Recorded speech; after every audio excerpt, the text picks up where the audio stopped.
if you could have what you wanted in 5 years. And so what you wanted would be, you'd be satisfied with that or thrilled with it even. And things would be going well enough for you so that you weren't swamped by misery, which is really what people want. But they want to not be swamped by misery. They don't want to be happy.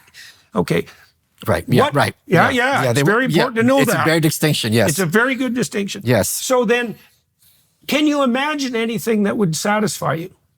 So this is like a pretend game that a kid would play, you know, like it's fantasy. It's like, okay, you get to have what you want now, but there's a condition here. You actually have to be taking care of yourself like someone you care for. Yeah. Okay, so now you posit yourself as someone you care for. Now you get to have what you want. What would satisfy you? But you have to specify it. Sure. Okay, so then we have people write just for 15 minutes with no real self-criticism. What might that be like? And then we have them criticize it a bit because you have to make it into a strategy and then differentiate. It's like, well, what would you want for a relationship? What would you want with regard to your family, your career, your education, your care of yourself, your service to the community, your mental and physical health? And again, same rules apply. You get to have what you want. Okay, so now we had young people do this when they came to college. On their orientation day. 90 minutes, that's all they wrote. They either wrote for 90 minutes or they wrote about what they did for the last 2 weeks for 90 minutes. So it was randomized study. The kids who did the self-authoring program were 50% less likely to drop out the first year. Oh, wow, yeah. 50%. Yeah. Yeah, and even the even the college where we did this, it's a huge difference. Stunning for a 90-minute intervention. Even the college that we did the intervention in wouldn't implement the program. We got 0 takers on the university side, which is, you know, very telling as far as I'm concerned. That's perfect word, telling. But the reason I brought it up is because the alternative to being a slave, let's say, which would be the alternative to self-actualization, is charting your own course. Yes. But then this is the question I have for you. Like, you were doing that when you had these dreams of writing. But why did you identify writing with yourself, and why were you motivated to pursue it? You know, because that's work too, like working at Goldman Sachs. So this was my list. I remember the list distinctly, and I've checked them all off. Okay. No alarm clock, never have to talk to someone I don't want to, and never have to engage in small talk. That was all I wanted. So I've done stand-up for a little bit, and that was very frustrating for me because the lack of causality. Meaning a joke that kills one night would bomb the next, and that threw me for a loop. Writing, I could do in my underwear in my house in my own time. So to have those things is, to me, self-actualization and a huge, huge blessing. Right, so that a blessing. Yes, I don't take it for granted. Yeah, the president doesn't have that. So, you know, when God comes to Abraham, he comes as the voice of adventure. And what he tells Abraham is that if he follows that voice, his life will be a blessing to himself. Right. There's other aspects of the deal, but that's one of them. His life will be a blessing to him. You set out the preconditions for what your life would be like if it was a blessing. Yes. You said, so you're very high in openness, so you didn't want any small talk. You wanted to get to the heart of the matter, get to the depths right away. Me and Michaela are 0 in agreeableness. Yeah. So I never have to talk to someone I don't want to. Yeah. And I like my biorhythm. I go to bed at 2, I wake up at 11, Monday to Sunday. Right, that's my list. So you're an evening person. Yeah. Yeah. That's often associated with openness. Is that true? Yeah. There's actually there are morning people and evening people, and they have different temperaments. Okay. Yeah. So you wanted to not to have to engage in pointless small talk, right? You said you wanted to set your own temporal rhythm. Right.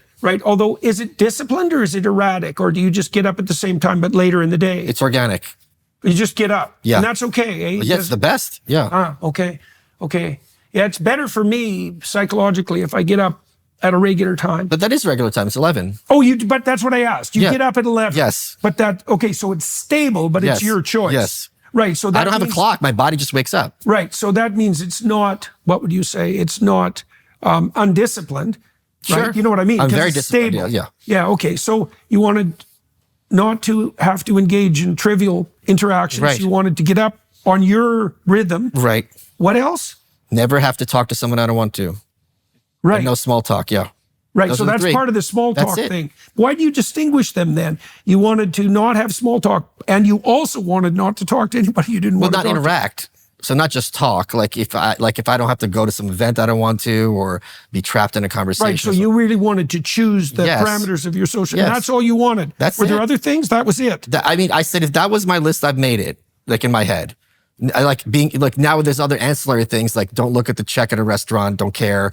If I want to go on a trip once in a while, I can. But I think at a certain point, this is what I want to talk to you about is at a certain point, we and I have discussed this off camera, you stop driving the car and you start surfing. Because I think when you reach a certain level of success, whatever comes next is so often so random and circuitous. Like I've talked about this with Roseanne. You know, one day the president's complaining about a song she sings. This is not the kind of thing you can plan for and expect, right? So once you reach a certain level of success, things just maintain their own momentum.